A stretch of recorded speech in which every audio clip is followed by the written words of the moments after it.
Vers 15 heures hier, les policiers sont contactés parce que des coups de feu ont été entendus sur l'avenue de la Sablière à Sainte-Marie-de-Beauce. Puis peu de temps après, pas très loin de là, les autorités sont encore une fois contactées, cette fois-ci pour un véhicule incendié.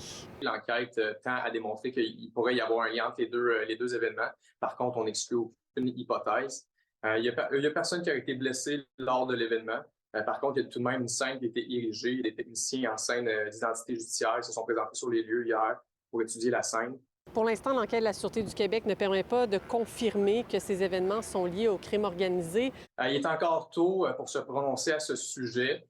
Par contre, on peut confirmer en fait que la personne qui a été visée par les coups de feu est une personne qui est connue du milieu policier. Et les événements du genre sont monnaie courante dans la région.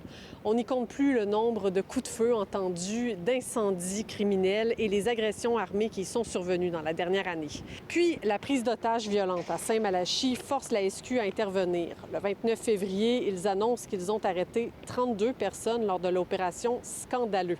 Les processus judiciaires sont toujours en cours. D'ailleurs, il y a certaines de ces personnes arrêtées qui ont déjà plaidé coupables. Mais les événements criminels et violents n'ont pas cessé de s'accumuler. Le 5 mai, à Frampton, un homme est blessé par arme à feu.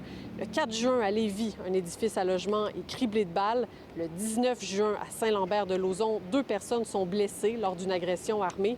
Et le 25 juin, à Disraeli, le corps d'un homme est retrouvé avec des marques de violence sur le bord d'un chemin. Mais même si l'opération Scandaleux est terminée, la SQ assure toutefois qu'elle continue sa lutte contre le crime organisé.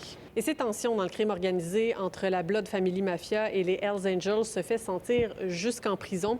Récemment, Guillaume Saint-Louis-Bernier, un proche du chef de BFM, Dave Picturmel, a été arrêté en Colombie-Britannique par la GRC. Il est détenu depuis et il s'est présenté à la cour cette semaine complètement défiguré. À Québec, Laurence Royer pour Nouveau Info.